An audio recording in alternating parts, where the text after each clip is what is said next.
There's no segregation, as far as I know, against travelers in boxing, right? You're not going to hold channels like mine responsible for Tyson Fury not being recognized for his accomplishments. You're not. Deontay Wilder 3 times is good. It's excellent, actually. But it doesn't make you the best heavyweight of this generation, let alone all time. It doesn't. And I'm reluctant to put Tyson Fury in that #1 spot for that reason. I'm just am. You know? There's another man out there who's had 9 title wins. 9. And Tyson Fury ain't fought him. He hasn't fought him. He could have fought him for undisputed. His promoter said it would be a go, you know. He said this arbitration would be an issue. And it was an issue. And to me, it seemed like Wilder and Fury carried out these leverage tactics to see if they could close the gap between them and AJ in terms of earning power, so they fought each other constantly. And by not fighting other contenders, right, they could lose to each other because they know they can limit the amount of people who can beat them. You know, the more people you lose to, the more people start picking through your resume. Oh, you lost to that guy, and then that guy, and that guy gave you trouble. That's what happens. They chose to do. Fury is choosing to walk away and retire. These are his words, not mine. Some of you, I don't know where you get off with your eye test, like that is the be-all and end-all. Not for me, bruh. Like I said, you ain't Gil Clancy, bruh. Eye tests, fantasy matchups. My channel is a little different to yours. And if you followed my channel for any period of time, you should know my channel is a little different. My videos, a lot of my videos, are concentrated with newspaper, magazine articles, photos, data, in an attempt to back up what I'm saying. Research. Not just, I think, and I said. Because as arrogant as I am, my barometer for greatness in boxing has to be a balance between quantity and quality. And people try and hear what they want to hear when I talk. Somebody said, oh, well, if numbers of defenses is what counts, then Johnny Nelson is the greatest cruiserweight ever. When in the video, I already said, when we go through Tommy Burns' record, and he had 13 title wins, which is pretty high. I said, them 13 are not the quality of someone like George Foreman, who has 5 or 6 or whatever number he has. Doesn't have the same quality. Foreman might have about 4, actually. He might be 4 title wins or something like that. Because George had non-title fights against the likes of Ron Lyle, Shannon Briggs for the lineal title, which a fight he didn't win, but it was a great fight. Before he beat Mora to become the world's oldest champion, the fight with Holyfield, he lost clearly, but the battle he put up won't be forgotten. He's also got fights with Jimmy Young that he lost. He lost that. But it was a great fight. Jimmy Young was a legit contender. Knocked out Jerry Cooney, no belt. The second fight with Joe Frazier, where he knocked out Joe, that was for the NABF title. That wasn't for a sanctioned world title or anything like that. You don't always have to win fights for a fight not to be recognized on your resume for greatness. Like Fury's draw against Wilder, he didn't win, but he done what a lot of people didn't think he could. And that has to be taken into consideration. That's fair. It's statistics and narratives. That's what it is, yeah? So you can't just have a number of title fights and that qualifies you for anything. Johnny Nelson didn't unify and become undisputed champion at no stage of them 12 defenses, like Holyfield and Usyk. So let's not play around and pretend that I didn't say you have to strike a balance between quantity and quality. Let's not play around. And if I believe that 2 wins against Wilder, 1 against Vlad, which AJ has, 1 against Dillian White, which AJ has, is the sum total of your title reign, when AJ has 2 of your opponents, but he has 9 title wins. 9. I'm not going to make it easy for this guy. I'm not stopping him from putting on the gloves, strapping up the boots and saying, you know something, if I'm not going to go for 9 victories like AJ, I have to at least beat him in the ring. Yeah, AJ lost his last fight. AJ has to beat Usyk next time out. But let's not discount Usyk as well. He's the unified champion. He's the unified champion, former Olympic gold medalist, former undisputed cruiserweight champion. And I'm supposed to look over the fact you don't want to fight him or Anthony Joshua, when that's the only proven way that we can get a number one that can't be disputed. Why not do that? That would be easier. Rather than, well, I don't think it's enough. Well, I think it's enough, and my eye test, and I'm not in there. There's an easy way to do this. Might not be easy for Tyson Fury.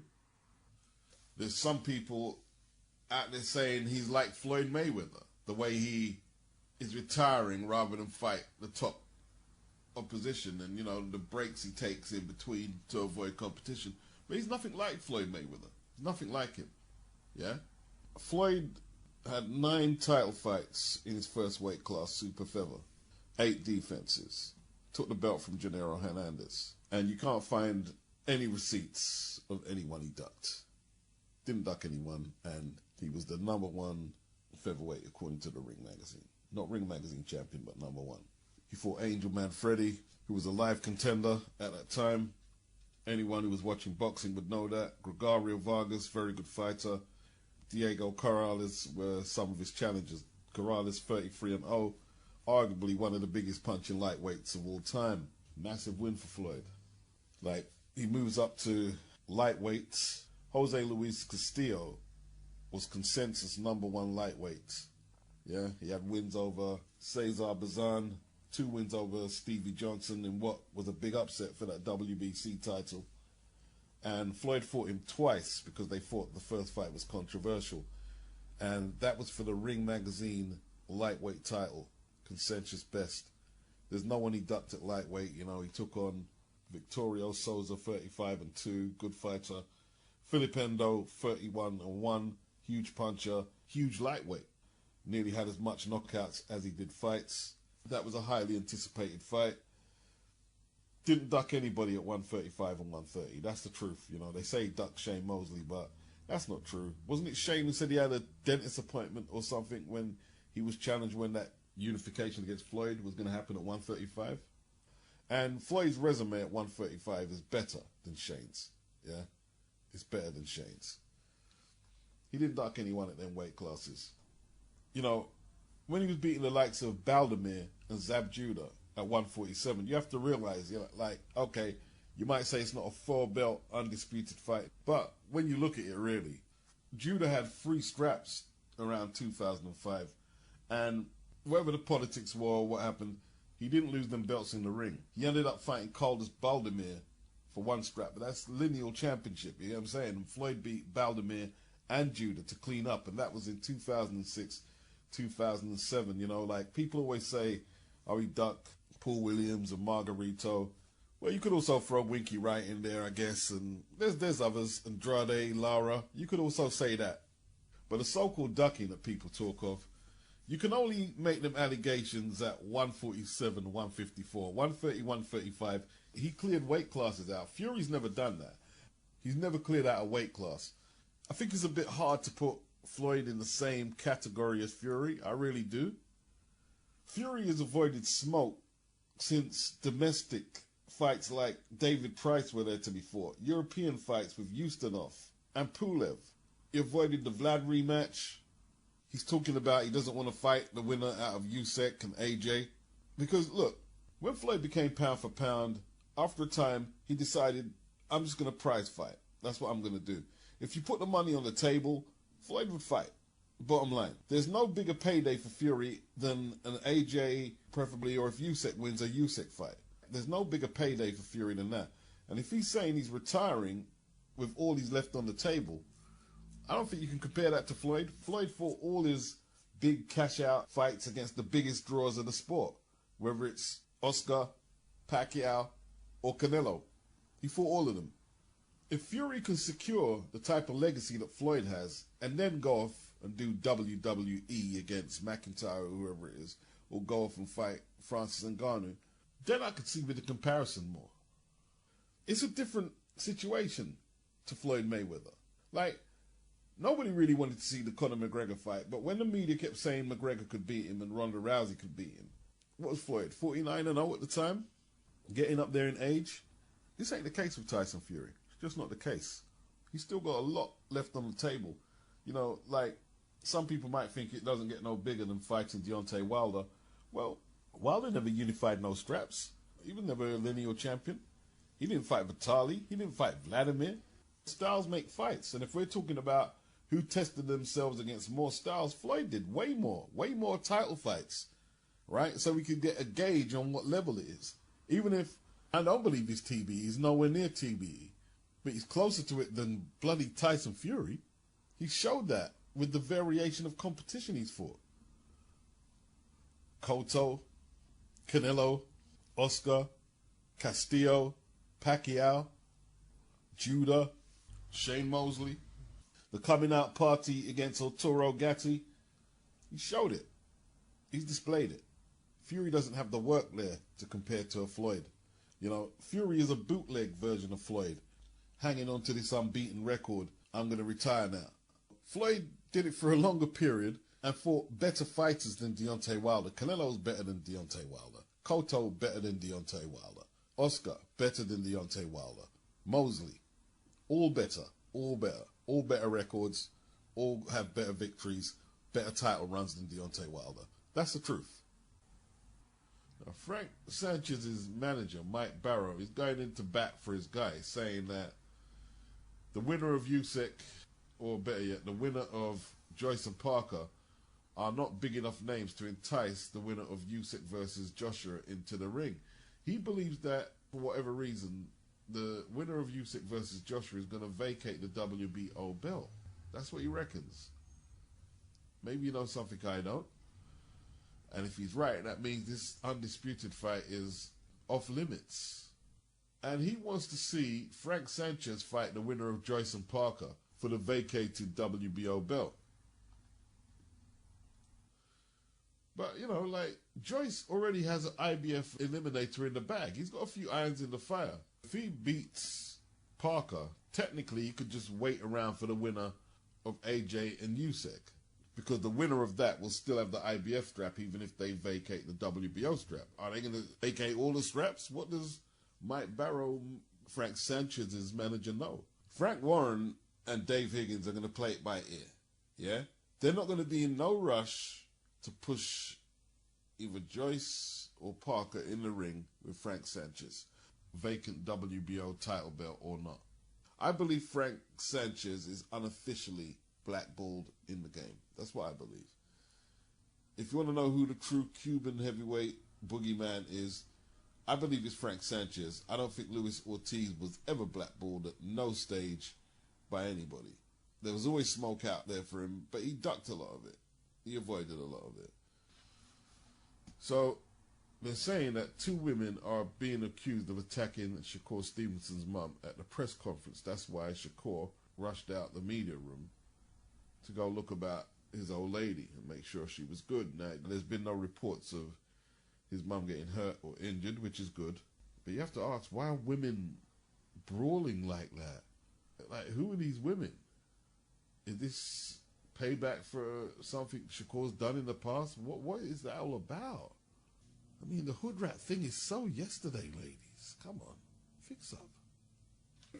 I'm not going to argue at Tim Bradley or Rolly Romero, the pro-Valdez mob who said that Shakur should have stood in front of Valdez and gave up his advantages, which, you know, you just look at the positions of that fight, the way Valdez couldn't balance on his right back leg to really compete with the movement and the southpaw stance. But, you know, these people don't want to give Shakur credit for that, you know, and it is what it is. It is what it is, yeah? It is what it is. Let's just remember, Jack Johnson was accused of being boring. Floyd Mayweather was accused of being boring. That's the first official L on Valdez's record. Let's forget the Conceição fight. It's the first official L. And no one has made him look that bad. Because against Conceição, it was more contentious than the Stevenson fight. This was an absolute rout sparring session. And it's easy to say, you guys don't know boxing, but the truth is, a lot of people, they're not pragmatic enough in these times. No one has made him look as amateurish as that. And that's a skill. This is a skill. And this is why you need competitive weight classes where there is a mixed bag of matchups made in that top 10. You need it. Because until he fought Shakur Stevenson, we didn't realize that we could make you look like an awkward, plodding novice. And someone like Frank Sanchez in the heavyweight division, we could put him in front of many people and we don't know what we're going to get. We could put him in front, let's not say AJ. AJ's lost twice already. I'm not saying he's written off, but we know he can be beat. He's still in contention to find out who's the best heavyweight. Let's say an unbeaten guy like Tyson Fury, who some people are putting up there with Muhammad Ali and this and that. We put Frank Sanchez in there from the southpaw stance. And all of a sudden, Fury's like, oh shit. Look what happened to Fury against Ottawa in the southpaw. I was bleeding out everywhere. Got rocked in the last round. Don't come over here with your eye test unless I respect your eye test. I don't care about all your fancy matchups. If I don't respect your game on that, then it's no point you telling me anything of who you think it would be. Because it wasn't until Ron Lyle decided not to lead off against Ali, we found out that Ali is not good at leading off. And he looked like a fish out of water in the early rounds when he was trying to lead off. He had to come back from behind to stop Lyle late in the fight. He was behind on the scorecards. Same thing with the Jimmy Young fight. Ali ended up having to lead off, and it was a difficult fight. But until you make all the matches, you don't know. You don't know what you're going to get. You don't know what you're going to get. Shakur's going to be labeled with this boring tag. You have to take it as a compliment, right? It's a way for the opposition to get out of fights and the networks to protect their fighters. Oh, well, he doesn't sell, he's boring. We can't put him in there with this Mexican Hellraiser and all that shit there, because the Valdez fan club are struggling with the loss. They're struggling with the L. People are blaming Eddie Reynoso. What could Eddie Reynoso do? What was he going to do unless he jumped in the ring and started smacking Shakur with a bag of clenbuterol? There's nothing he could do. Oh, he doesn't know how to train fighters for that style. Well, neither did Bo Mack, who trains Terence Crawford, and you can't get more African-American poster boy for African-American boxing in 2022. It's not always the coach's fault. Why is that the first place everybody looks after an L? Callum Smith, I don't care what anybody says. Callum Smith is as real as they come. He'll fight anybody. Anybody who says he didn't deserve his shot against Canelo, forget being outclassed. You can get outclassed in a ring. You got in a ring and you're not good enough. That's what happens. Who's been good enough to compete with Canelo recently? The fact is, he won that 168-pound WBSS tournament and he deserved his shot. There was a bunch of top-rank and PBC fighters who wouldn't enter. He done what he had to do. And he won. Retired George Groves. Tell me a name who Caleb Plant, Benavidez have better on their record than George Groves. Name one. You can't. I picked him to win the tournament, either him or Eubank. And I've always been a Callum Smith fan. And the reason I like guys like Callum Smith, because he thinks of the boxing fans. He knows if I can impress you, then you're always going to pay for my shit. It doesn't matter what I do. And that's what happens when you come from a fighting family like he does, right? You're always going to pay for my shit.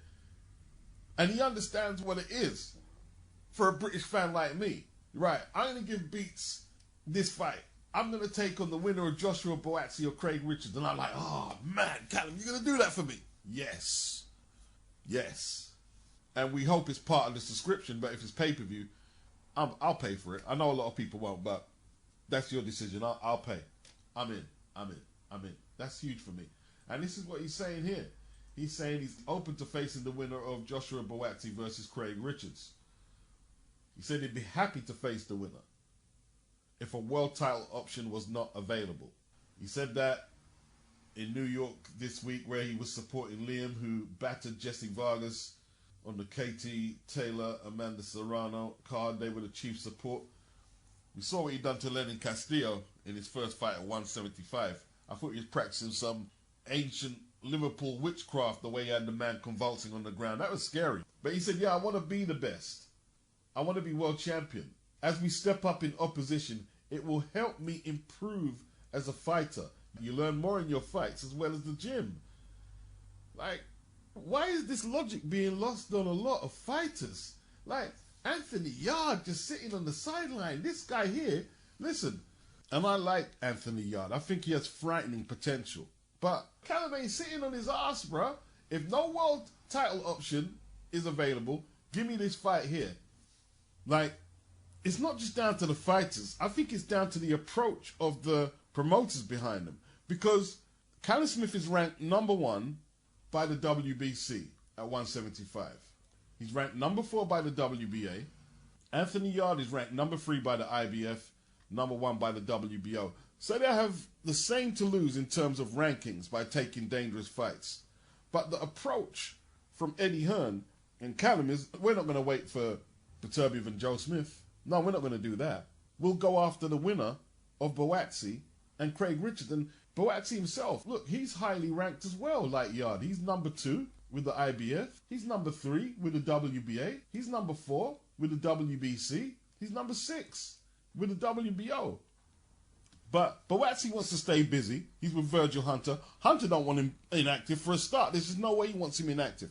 He wants him fighting tough opposition. So when he does get a belt, or if he does get a belt, he knows how to keep hold of it. So he's fighting Craig Richards, who is ranked #15 according to the WBC. And according to the WBA, he's ranked #7.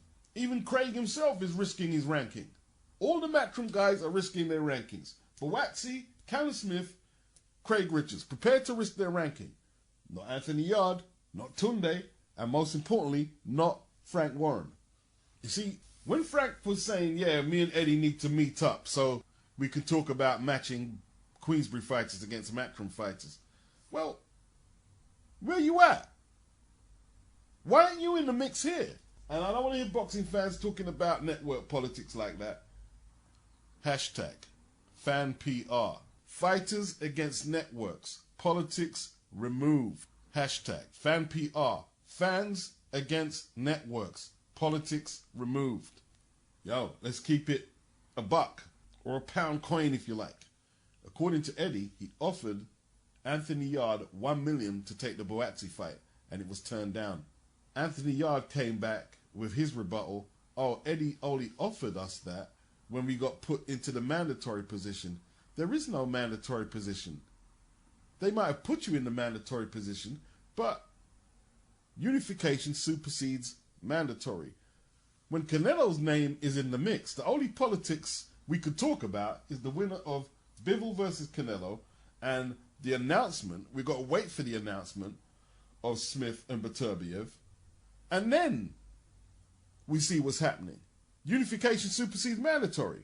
The fight Anthony Yarde is waiting for is going to be when? They haven't even announced Beterbiev and Joe Smith yet. They haven't even announced it.